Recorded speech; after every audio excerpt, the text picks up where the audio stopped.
Hello ndabasuje cyane kandi ndakeka mumeze neza. Uyu munsi tujye kugaruka kuri Idris Elba, akaba ari umupapa ugiye gukora ibintu bigiye bitandukanye.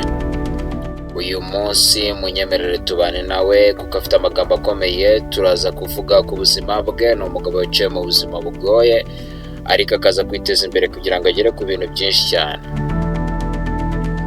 Uyu munsi isi yose ni umugabo uzwi, ariko mbere y'uko tuvuga kubwo kumenyekana kwe n'ibindi bintu byinshi yakoze, munyemerere tubanze tuvuge ku magambo yavuze uyu mupapa. Ariko mbere y'uko dutangira ndagusaba kugira ngo ukore like, nurangiza niba utarakora subscribe nabwo uyishyireho. Ikindi nagusaba ushyiremo comment umbwire ati turatangiranye Patrick. Ahangaha ni kuri Patrick the Motivator. Okay, twagiye. Ijambo rya mbere uyu mugabo yavuze, yaravuze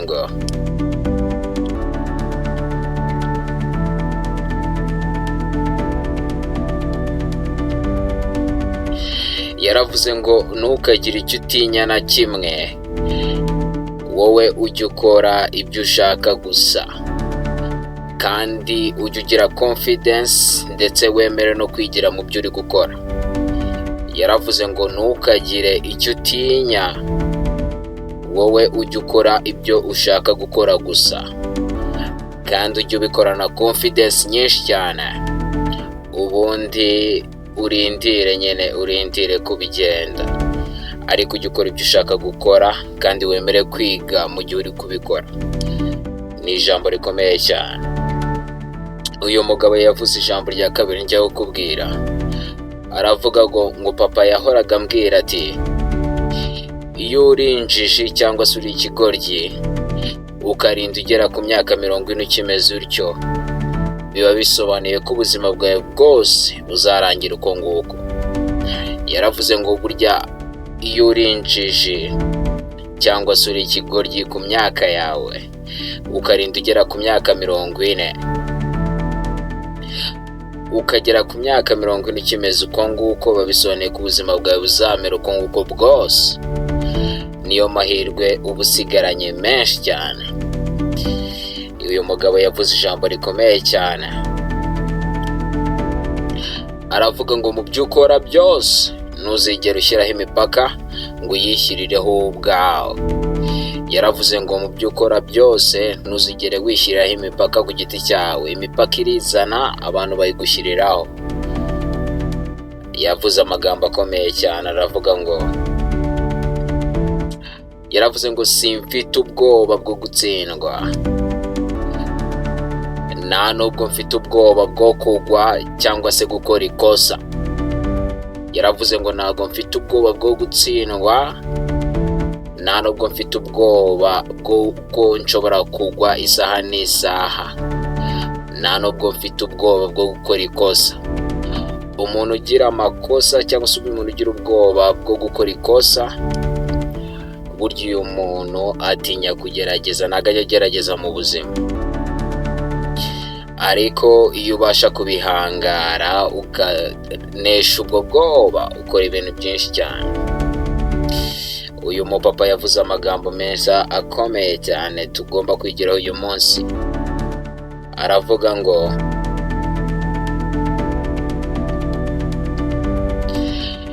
ikintu cya mbere ugomba gukora ni ukumenya intego yawe. Ugomba kumenya intego yawe, warangiza ntuyishidikanyeho. Niba ufite intego yawe yinonosore uyimenye neza, ariko wirinde kwishidikanyaho.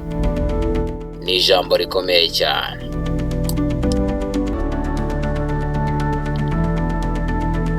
Uyu mupapa yarongeye aravuga ngo uzashaka amahirwe muri ubu buzima uyabone, ariko bizagusaba gukora cyane kugira ngo ugumane ayo mahirwe wabonye. Uzashaka amafaranga muri ubu buzima uyabone, ariko bizagusaba gukora cyane kugira ngo uzagume uri umuntu ufite amafaranga.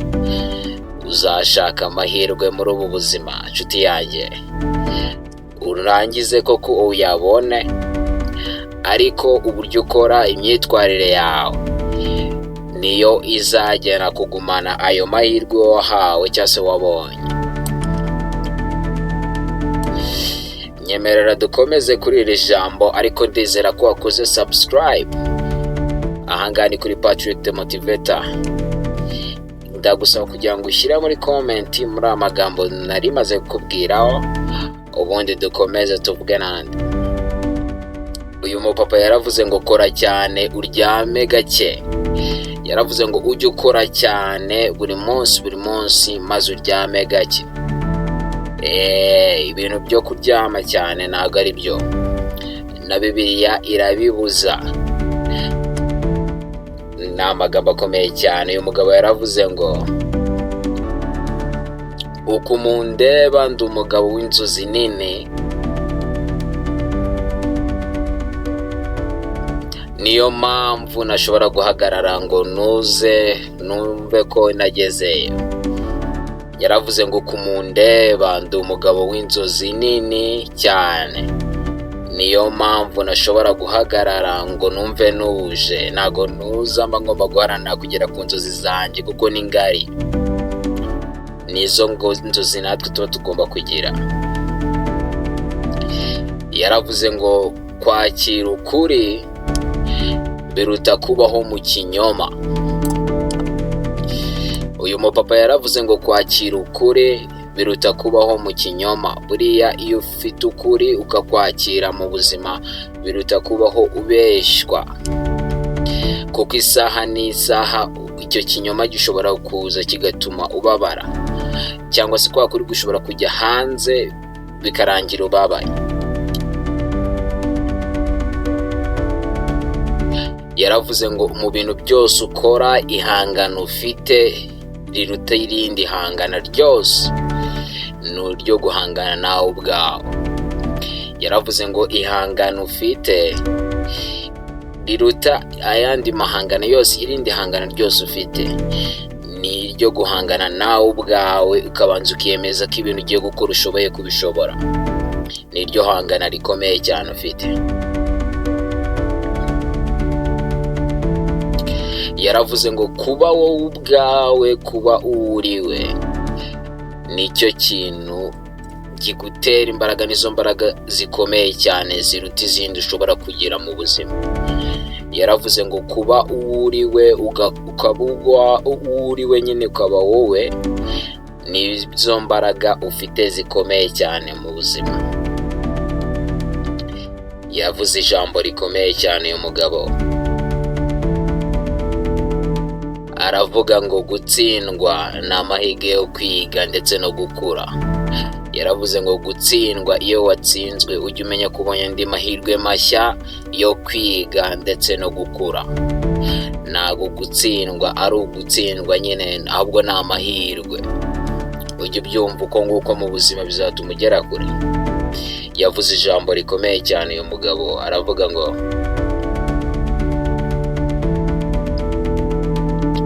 buri gihe cyose mu buzima, iyo ubyutse ku wundi munsi, uba ufite amahirwe yo gukora ikintu cyiza kandi gishya. Yaravuze ngo buri gihe cyose ubyutse muri ubu buzima, ugakanguka mu gitondo, uba ubonye ubushobozi, uba ufite amahirwe yo gukora ikintu gishya kandi cyiza muri ubu buzima.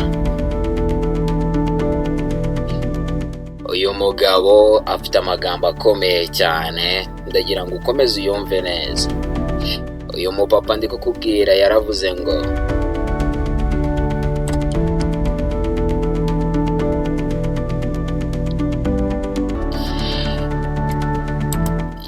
ngo umurava cyangwa se imbaraga n'imbaduko nicyo kiraro gihuza inzozi zawe ufite n'ukuri. Yaravuze ngo niba ufite umurava wo kugera ku bintu byawe, umenye ko aricyo kiraro kizagufasha kugera kuri ibyo bintu byawe ushaka kugeraho. Niryo jambo rikomeye umugabo yavuze rindi. Uyu mupapa yavuze irindi jambo rikomeye. Aravuga ngo ntuzemere na rimwe ko ubwoba bugena ahazaza hawe.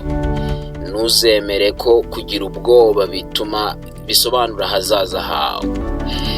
Uba ugomba gukorera ahazaza hawe ugatsinda ubwoba. Niyo mpamvu kuba witsinze wowe ubwawe ukabasha kwinesha ari cyo kintu cya mbere gikomeye uba ugomba kubanza gukora. Yaravuze ngo gutera imbere no gukura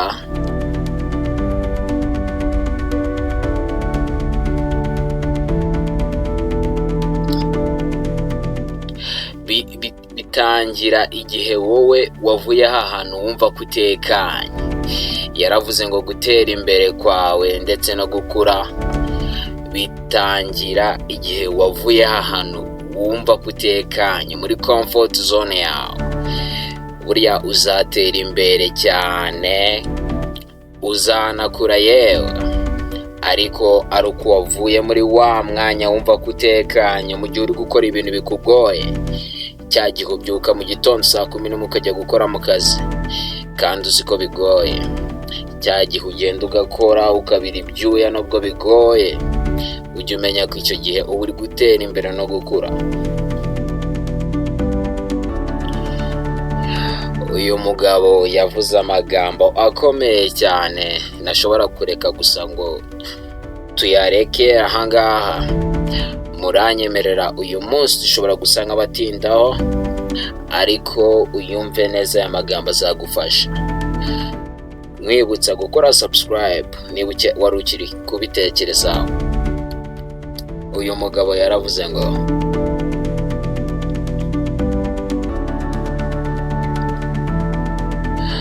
kurikira ubuhanga bwawe, ukurikira ubuhanga bwawe ufite cyangwa se ubuhanga ubwo ari bwose ushaka kugira, ubundi intsinzi nayo izaza igukurikiye. Yaravuze ngo genda wige ube umuhanga, ukurikira ubuhanga, maze intsinzi nayo izaza igukurikiye. Yaravuze ngo intsinzi ni igiteranyo cy'imbaraga. Za mbaraga zigenda zirundanyaho gahoro gahoro, cyangwa se ibikorwa ugenda ukora bigenda byisuganya buri munsi. Ibyo bintu uko bigenda byiterateranya nibyo bingana n'intsinzi. Mbega intsinzi ni ugufata igikorwa kimwe wakoze uyu munsi, wakoranye imbaraga, ukagiteranyaho icyo uzakora ejo n'icyo uzakora ejo ubundi ibyo ngibyo byose biteranyije hamwe bibyara intsinzi.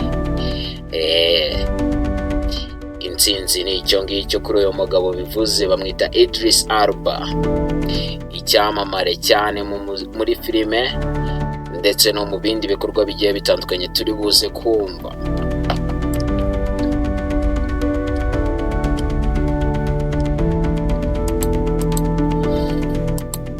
Uyu mugabo afite amagambo akomeye. Munyemerere dukomeze tuyavugeho.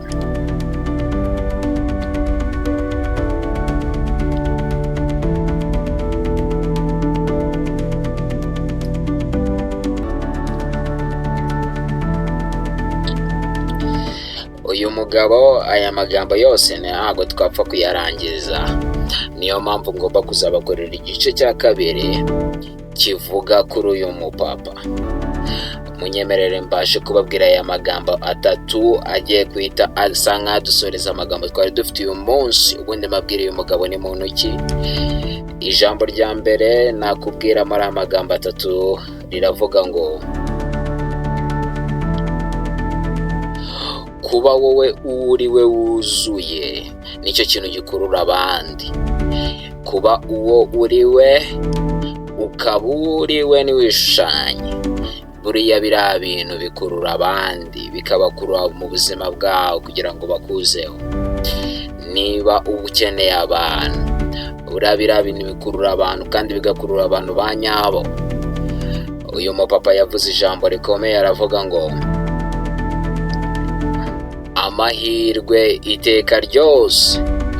Burya amahirwe aza ku bantu bategereza, ariko ayo mahirwe aza ku bantu banakora. Kugira ngo amahirwe akugereho usabwa ibyo bintu bibiri. bigusaba kuba uri gukora kandi ukaba uri umuntu ubasha kwihangana ugategereza. Iryo ni ijambo riri kubanziriza irya nyuma ngiye kukubwira. Yaravuze ngo amahirwe nicyo kintu gisaba ko ugomba gutegereza ariko ugategereza uri no gukora. Ni amagambo akomeye cyane.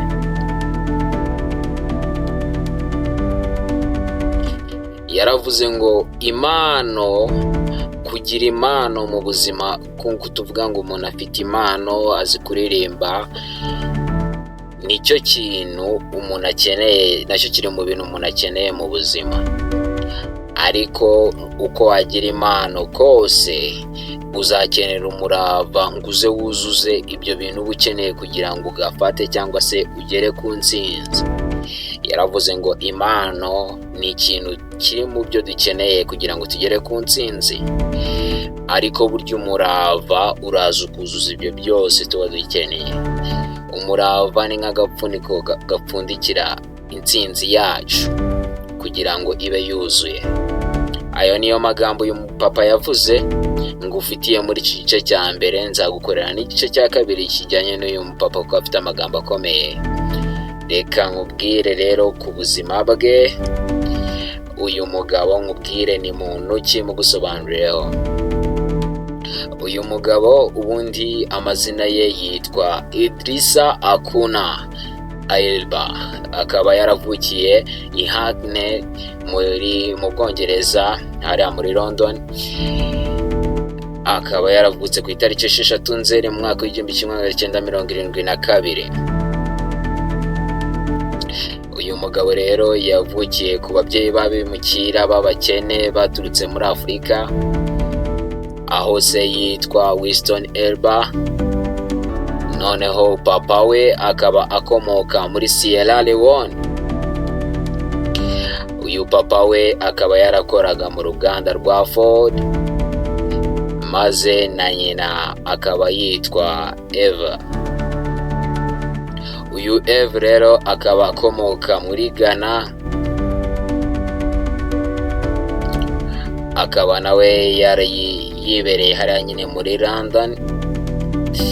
Rero bakaza guhura nyine bakaza kwibaruka uyu papa turi kuvugaho. Mu buzima bw'uyu mugabo rero mu mwaka w'1966 nibwo yatangiye gufasha nyirarume muri business yo kudija, ubwo yari amaze gutangira gukura. Ahangaha rero yajyaga mu kudija, yabaye umu DJ akajya mu kudija mu bukwe. Hashize umwaka yari yaratangiye kompanyi cyangwa se company. Iyi company we yafashaga nyine kudija aho yari ari kumwe n'inshuti ze. Rero iki gihe yari ataratangira kwinjira mu bintu by'ubugeni bw'ubuhanzi nyine ibi by'amafilime, ariko kuko iki gihe yabigiyemo yari akiri muto, yari afite imyaka 14. Ibi rero byo kudija byaje kugenda bimuhesha amahirwe yo guhura n'abantu benshi, maze aza kujya i Londres. Mbere yo ko atangira akazi ko gutangira gukina amafilime nibwo yagiye i Londres. Uyu mupapa yarakomeje rero, yigeze kwiga muri Barking ndetse no muri Dunham College, ariko aza kuza kuyivamo mu mwaka w'1988. Nyuma rero nibwo yaje kubona inkunga y'amayero $1,500 iturutse kuri Prince's Trust. Iyi nkunga yamwemereraga kwinjira muri National Youth Music Treat, yamufashije gutera intambwe no kwinjira mu bijyanye no gukina ikinamico. Uyu mugabo urumva nicyo gihe yari atangiye kwiga ndetse no kwinjira mu bintu bijyanye no gukina amafilime. Uyu mugabo Idris ndi kukubwira,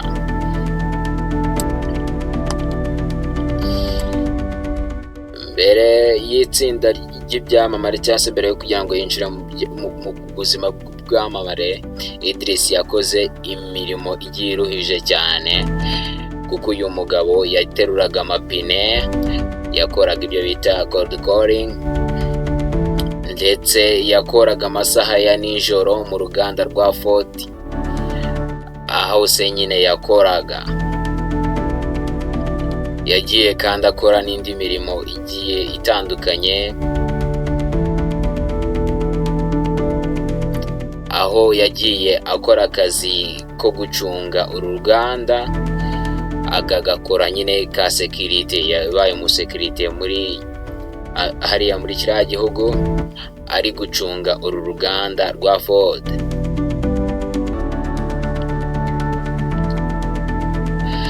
Yavuye mu buzima bw'uruganda rero aza gufata umwanzuro wo kwambuka ajya guhigira amahirwe yandi muri Leta Zunze Ubumwe za Amerika, maze amaze kugerayo inkuru nibwo yaje gutangira kuzamuka cyane mu rugendo rwe rwari rutoroshye.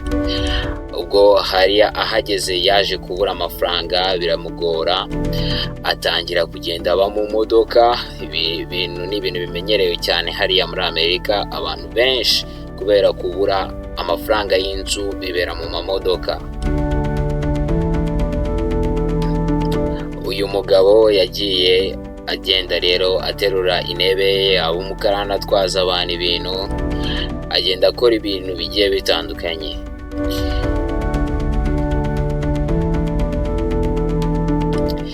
Rero yarongeye aba umusekirite uko yari ari kugenda ashakisha, ndetse yakoze n'ibindi mirimo myinshi, maze mu nyuma aza kwinjira mu nzu y'urwenya hariya i New York. Ahangaha bivugwa ko yahajyaga hacururiza ibizwi nka weed nyine ku bahanzi b'abanyarwenya bari bahari. Ariko uyu mugabo byose yagendaga bikora, agenda acamo yihuta, kugira ngo nyine bimwe byo gukurikira inzozi ze.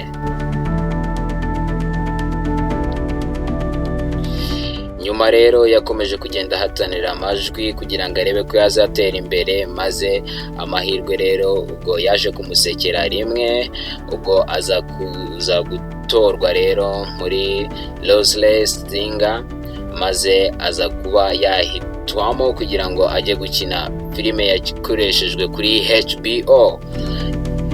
Iyi filime yitwaga The Wire, yakinnye kuva mu mwaka w'ibihumbi 2000 kugera mu mwaka w'ibihumbi 2004. Uyu mugabo yarakinnye, ndetse iyi filime yaje kumuhereza n'izina rikomeye. Ni nayo filime ya mbere yakinnye atangira kugenda yamamara. Yaciye mu buzima rero bugiye butandukanye, ariko ubu ni icyamamare kizwi cyane kuko yakinnye mu mafilime agiye atandukanye, arimo nk'iyitwa Luther, yakinwe mu mwaka w'ibihumbi 2010. Hazamo n'indi filime ya Nelson Mandela, nayo yitwa Walk to Freedom. Iyi filime yakinwe mu mwaka w'ibihumbi 2013. Yakinnye n'iyindi yitwa Beast of Nation, nayo yakinnye mu mwaka w'ibihumbi 2015, n'izindi yagiye akina nyinshi cyane.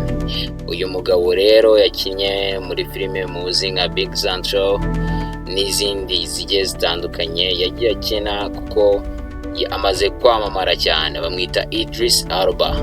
Uyu mugabo rero niwe twari twagarutseho kuri uyu munsi, tuzagenda tumugarukaho no mu minsi izagenda iza, kuko ntababwiye ko tubafitiye igice cya kabiri, kuko uyu mugabo afite amagambo akomeye yavuze ashobora kugufasha, ushobora kugenderaho mu buzima bwawe. Ndagushimiye cyane kuri uyu munsi kuba wafashe umwanya ukaza ahangaha, nukuri ndagushimiye cyane. Ahangaha ni kuri Patrick the Motivator nk'ibisanzwe. Rero mureke dukomeze tubane, dukomeze twagura umuryango mugari wa Patrick the Motivator. Ubundi mugenda mukora subscribe, sharing inshuti ndetse n'abavandimwe, kugira ngo nabo bumve amagambo akomeye nk'aya ngaya. Iri ni ijambo rikomeye rishobora kugufasha mu buzima bwawe, ntukajye uritatira.